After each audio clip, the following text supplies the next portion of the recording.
do Auxiliar do Clube de Roma, a gente mostrava aqui, ó, em 71. 71. Já eram teses que rodavam o mundo todo. Os super intelectuais, como por exemplo, ó, os países ricos não podem ficar mais ricos e os pobres devem limitar as suas populações. Tem que limitar, viu? Não pode ter muito filho, não. Controle de natalidade. O projeto é patrocinado pelo Clube de Roma. Isso aqui em 71. Aí vamos voltar. 76. Aquele meio período. Confusão, já tava denunciando, né? Agenda comunista. O simpósio da Fundação Ford. Essa nota é muito maior do que isso. E tem um parágrafo que, se não me engano, é o primeiro ou o segundo, que ele fala o seguinte, que é um absurdo falar de planejamento familiar por pobreza, por falta de capacidade do Estado de entregar uma boa situação econômica. Exatamente a tese que eles estão defendendo em 71, Clube de Roma, né? Mas essa nota é sobre o SEBRAP, falando, né?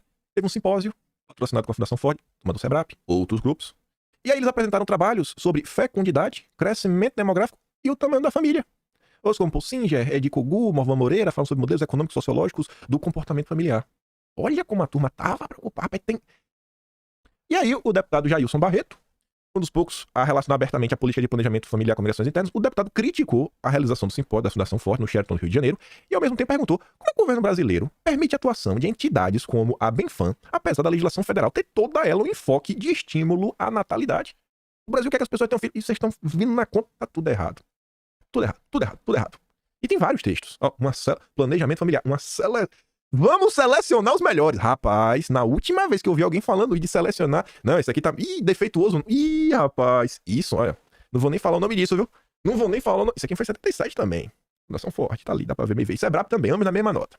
Eu não vou nem falar mais sobre isso, porque eu não vou ficar pegando no pé. Aí vamos continuar. Aí fiquei lá pesquisando. Cheguei no ano de 82. Crise se agrava nos anos 80. Tá lá, Eduardo Brito, né? Que você vê a nota. Até o Banco Mundial propõe que países ricos mudem política econômica, tá? Mas assim, Roberto McNamara, ex-secretário de Estado norte-americano, ex-presidente do Banco Mundial, não está propriamente desempregado. Após ele deixar o Beard, assumiu uma diretoria da Fundação Ford e foi nessa condição que ele veio ao Brasil na semana passada para uma série de contatos que iam desde assessores do ministro Delfim Neto até o suplente de senador Fernando Henrique Cardoso do PMDB paulista. Aí eu fui atrás de mais informações. Isso daqui estava no jornal Correio Brasiliense.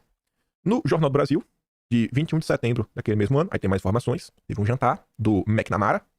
O escritório da Fundação Ford no Rio ofereceu um jantar, domingo no Rio Palace, a um grupo de brasileiros que se reuniu em torno de um conselheiro da fundação, o Robert McNamara. Roberto, vamos chamar de Roberto. Secretário de Defesa do governo Kennedy, ex-presidente do Banco Mundial. Roberto conversou muito com o suplente de senador em São Paulo, do PMDB, Fernando Henrique Cardoso. Durante a conversa, insistiu em ouvir opiniões sobre dois problemas brasileiros. O primeiro deles, dívida externa. Quem foi o presidente que conseguiu resolver a dívida externa brasileira? Conseguiu, né? Muito entre aspas. Fernando Henrique, né? Como? Ele trouxe o Armínio Fraga. O Armínio Fraga pediu demissão pro Soros, tava trabalhando pro Soros, e veio tomar conta do Banco Central, né? Muito engraçado isso, muito engraçado. Como o Brasil vai resolver, né? E a sequência político-eleitoral ocorrerá depois das eleições de novembro, né? Vamos ver isso aí, né? Vamos montar aqui Vamos começar a construir um projeto político. O projeto político demora tempo pra sair do papel. Quis saber também qual a imagem que os brasileiros têm hoje dos Estados Unidos. E Fernando Henrique Cardoso disse que tal problema já não preocupa como preocupava 20 anos antes, ou seja, em 62. Se a gente parar pra olhar, pessoal, assim, de forma bem sem emoção no coração, por muito tempo, surgiu, assim, começou a ser fomentada na sociedade como assim, que os Estados Unidos é a personificação do amor. Como se tudo que eles fizessem estivesse 100% certo. Eles não erram. São os xerifes do mundo, né? Olha, eles podem fazer tudo que eles querem, não. É pro nosso bem, é pro nosso melhor. E você vê que essa ideia é meio complicada, né? Você vê que no Brasil trabalham o tempo todo para destruir a identidade nacional. Nos ensinam que toda a nossa história não presta. A esquerda, grande parte dela, acha que o golpe começou em 1500. De 1500 para cá, tudo é errado. Parte da direita coloca 1888, né? Teve o 89. Teve lá a proclamação da República e acabou tudo. Até o Império até ainda dava para encontrar alguma pessoa abençoada. Depois acabou. Então, assim, foram anos e mais anos e mais anos e mais anos de destruição, sei lá, da sociedade, da identidade nacional. Mas se você para e olha pro passado, você vê, pô, não, as pessoas tinham uma certa preocupação com o Brasil. Tinham um sentimento nacional no passado. Ele foi quebrado. Anos 70, anos 80, anos 90, anos 2000. E você vê que isso não é aleatório. Não é aleatório. É o que a gente vem batendo muito na tecla recentemente. Você olha pro mundo, você vê a turma lá, o comum, aquele país vermelho. Não dá pra falar que é mocinho de jeito nenhum. Aquele país grandão que tá em cima dele, também não. Mas você falar que os grandes países chamados globalistas, né, que estão por trás da agenda da ONU, estão do nosso lado também? Também não estão. Mas veja como é interessante fomentar essa ideia. Não, que vem de lá. Eles são muito bem, são muito bom. Não, as ONGs americanas, elas estão investindo no Brasil porque elas querem nos ajudar. Não tem nada de errado. Não, fica de boa. Olha a preocupação que ele tinha. Os brasileiros ainda acham que a gente tá fazendo alguma coisa errada. Eles não se incomodam com as nossas interferenciazinhas. Lembra que nos anos 60, final dos anos 50, teve a CP do Rockefeller. Teve aquele escândalo lá das latinhas Nossa, eu esqueci qual foi o nome da empresa. American Can, que era do Rockefeller, né? Que a decisão acabou meio que um CAD lá do Sumol, que era do primo do Alckmin, que foi essa decisão. Só vai lembrar disso daí quem assistiu o dossiê da CP do Rockefeller. Então, como são as coisas. Vejam como são as coisas. Essa visão romantizada interessa a eles. Aí sim, aqui que era pra ter agora que ela quebra. Pra gente entrar na questão do diálogo interamericano. Aí eu continuei no bizu, né? Continuei pesquisando um monte de coisa. E aí eu me deparo com essa nota aqui, 19 de agosto de 1994. Fernando Henrique Cardoso sequer tinha sido eleito. As eleições não tinham acabado. Um texto de Geraldo Luiz Lino é amigo do Lourenço Carrasco, do Máfia Verde. Amigo mesmo, estão juntos até hoje aí. FHC e Dilma, garapa do mesmo tonel. Eu não trouxe a nota inteira. Trouxe 4 parágrafos. 4 pedaços, né? Que eu recortei no dedo. Na medida em que a corrida para as eleições presidenciais entra na reta final, uma polarização parece manifestar-se entre dois candidatos aparentemente antagônicos. De um lado, Luiz Inácio Lula da Silva, a cabeça de uma coligação de esquerda, e Fernando Henrique Cardoso, à frente de uma coligação de centro-esquerda-direita.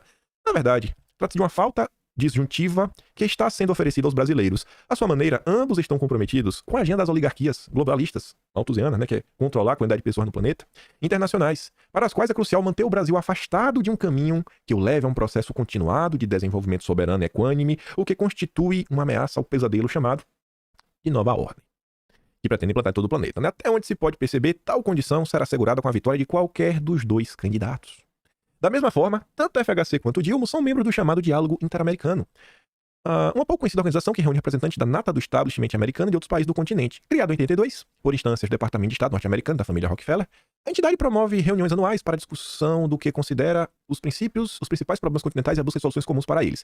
Entre as suas principais propostas tem o orégano, redução e reorientação das forças de defesa, promoção do indigenismo, ambientalismo, ao topo da agenda das relações internacionais, né? Colocar a agenda verde lá em cima, é o que o Lula está fazendo, limitação das soberanias nacionais, sob uma série de pretextos.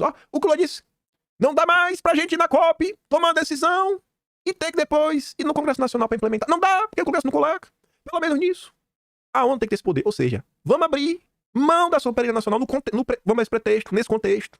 Proteger o meio ambiente, o clima. 1994. Estamos perdendo todas. Só ganhamos em 2018. Você vê que essa agenda vai avançando. Mas demora também para avançar. E o que nos mostra que temos que começar a avançar com a nossa agenda, trabalhar em torno dela, discutir um projeto de país. Porque se a gente não tem um projeto de país, essa turma tem um projeto pro nosso Brasil. E eles tinham mesmo, viu? Eles tinham mesmo. A propósito, outro membro brasileiro da entidade é o banqueiro Jorge Paulo Lema. Fala dele. Eu entrei no site da Diário Interamericano. Se você entrar hoje, o Lema não tá, mas tá a Tabata. Então ele tá, né? Tá via Tabata. É a Tabata amiga dele. Não é Tabata. Baita coincidência. Um dos co-presidentes do Diálogo Interamericano é o norte-americano Peter Bell, amigo pessoal do FHC, desde a década de 60, quando era presidente da Fundação Forte no Brasil, com a doação da fundação, arranjada pessoalmente pelo Bell, em 69, que permitiu ao FHC fundar o SEBRAP, a ONG na qual consolidou a sua fama de intelectual de esquerda. Agora, não seria surpreendente que tais círculos estivessem ativos em favor de um candidato tão simpático às teses da nova ordem, que tem o Diálogo Interamericano dos principais veículos de propaganda no continente. Aí não tem nenhum grupo pra chancelar e falar, temos aqui uma ONG, temos um instituto que realmente seja um tipo de respeito, que nós chancelamos esse candidato. Não temos nada, estamos totalmente perdidos. Precisamos de um projeto de país. Aí eu fui atrás de mais informações, né? Eu vi isso aí que o Geraldo Luiz Lino falou, eu falei, dá uma olhada, né? Vê se confere. Aí eu achei essa matéria de 87, 7 anos antes do Geraldo Luiz Lino, saiu no Pioneiro. Bressa defende negociação com o FMI. E ele dizia, mas está fazendo, admitiu ontem os membros do grupo executivo do Diálogo Interamericano. Eu falei, peraí, esse grupo realmente existe? Não existe porque tem o site. Por outro lado, o senador Fernando Henrique Cardoso, que também é membro do Inter-American Dialogue.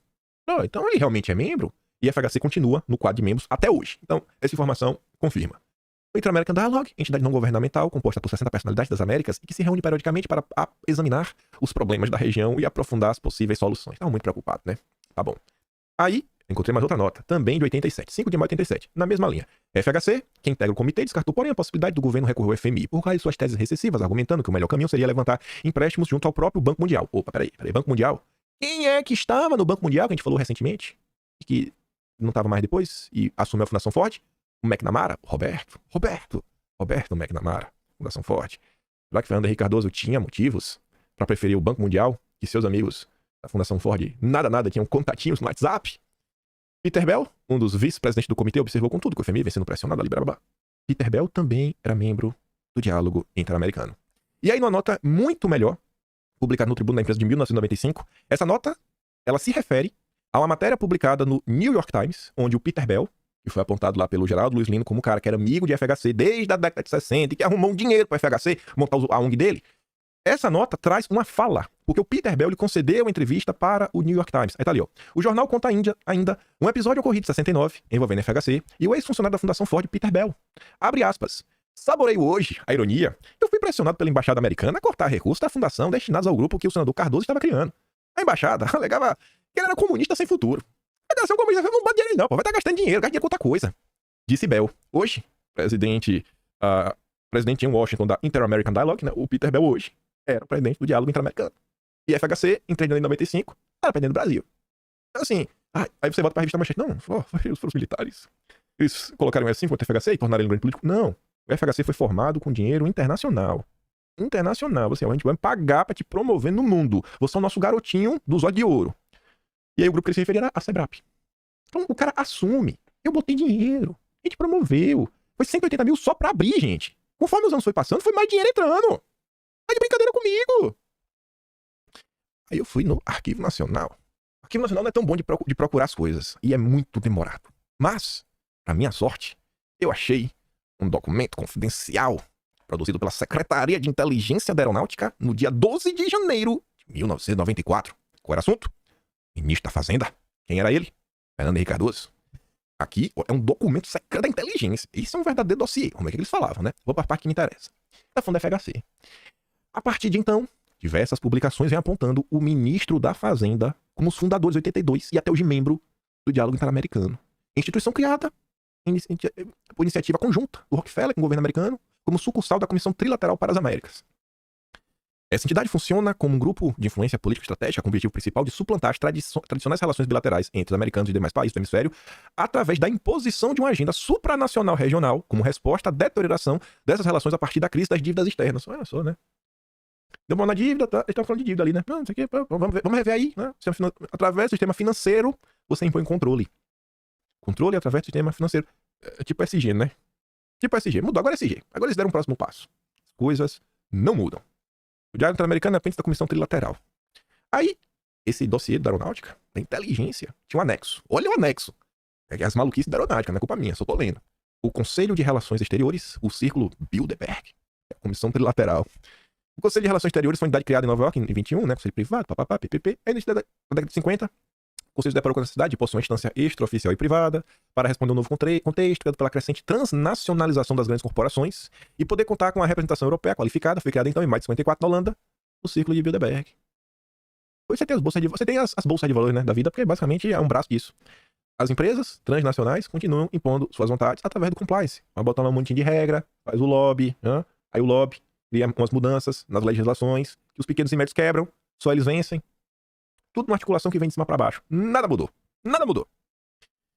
Quando o processo de aprofundamento, né, de problemas internacionais, lá nos anos 70, foi criada a Comissão Trilateral em 73 pelo Rockefeller e o Brzezinski. Talvez eu comente sobre isso, essa comissão, porque eu tinha visto uma thread que, lá no Twitter, interessante, uma menina lá, ela fala um monte de coisa, e aí ela trazia essa comissão. Eu fui atrás dela porque ela fala de um cara chamado Samuel Huntington. Esse cara era basicamente um estrategista que falava de várias coisas. E eu achei ele sendo citado pela turma do MDB, da revista Manchete 77. Antes de discutir isso aqui, semana passada eu tinha visto esse print do MDB. Eu falei, nossa, mas eu não tinha tempo de pesquisar hoje. Então talvez, em um futuro próximo, falaremos sobre essa comissão trilateral.